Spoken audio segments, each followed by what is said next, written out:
म्हसवड यात्रेला जाण्यासाठी मी इथं पुरण शिजवून घेतलेलं आहे, कारण पुरणपोळीचाच नैवेद्य आपणाला घेऊन जायचं आहे.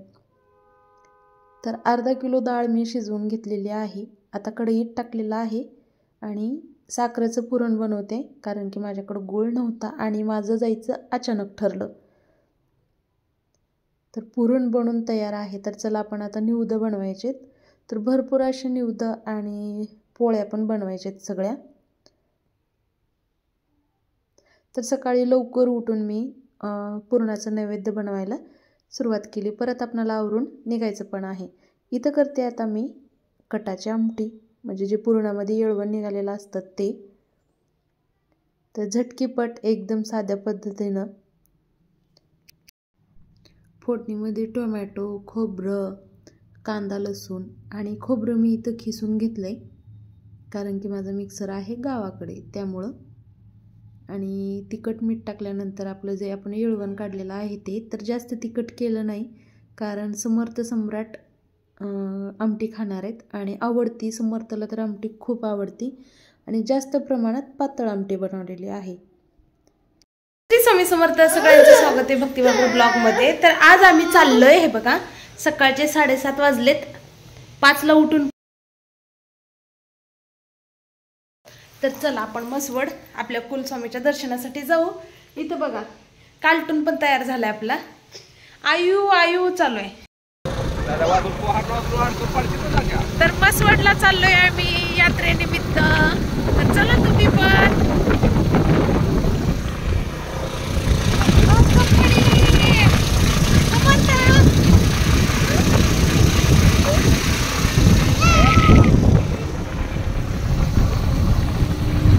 वातावरण लय छान झालंय, ऊन नाही काय नाही, आभाळ आलंय आणि मस्त सपाटी भाग माळरान. तर चला म्हसवडचा ब्लॉग पूर्ण बघा. पण ती लहान आहे, तुम्ही का लहान आहे का? शेक पिलाय ना? हा मी पण शेकच पिलाय. इथून म्हसवड किती लांब आहे अजून? 10 किलोमीटर. म्हसवडच्या अलीकडे थांबलोय आम्ही. ब्रेक घेतला थोडा माळरानावर.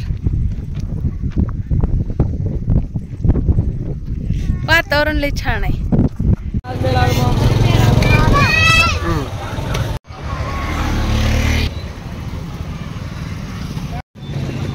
या ठिकाणी तुम्ही बघू शकता पूर्ण रोडवर फुलं. इथे तर चांगलं 3-4 इंचाचा गुलालाचा थर होता. मी तेच मला आश्चर्य वाटतं की इतका गुलाल. आणि इथं आहे रथ. आम्ही आता निघालोय मेन मंदिराकडे. आता जाऊन दर्शन घेऊया. तर दर्शनासाठी इथं नारळ, हार जे काय होते ते सगळं आम्ही घेतलं आणि मंदिराच्या आतमध्ये. 10 रुपयाला आहे.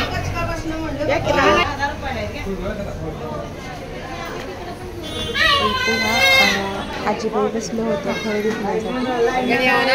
गर्दी होती पण एवढी काही जास्त नव्हती, कारण कालच अगोदरच्या दिवशी यात्रा झालेली होती आणि गर्दीसाठीच आम्ही त्या दिवशी न जाता दुसऱ्या दिवशी गेलो. म्हणजे आज पण पौर्णिमा ते आहेच.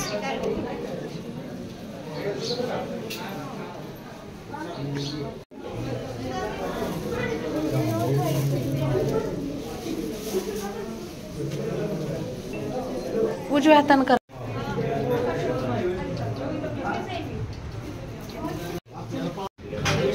सगळ्यांसाठी सिद्धिदाताचं दर्शन तुम्ही इथं घेऊ शकता. तर त्यांची परमिशन घेऊन मी इथं व्हिडिओ बनवलेला आहे मंदिरात.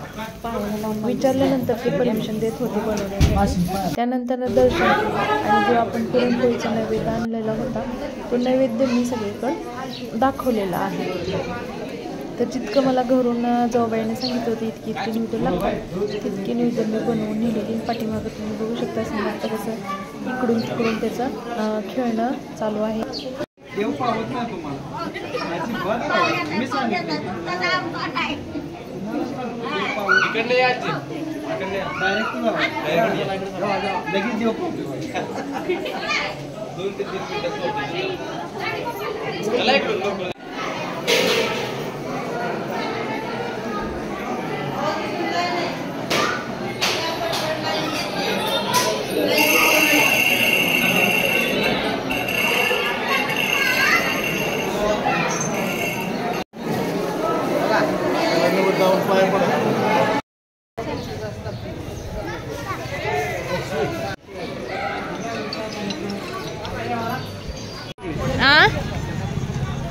आपली आपल्याकडली आता कधी महिला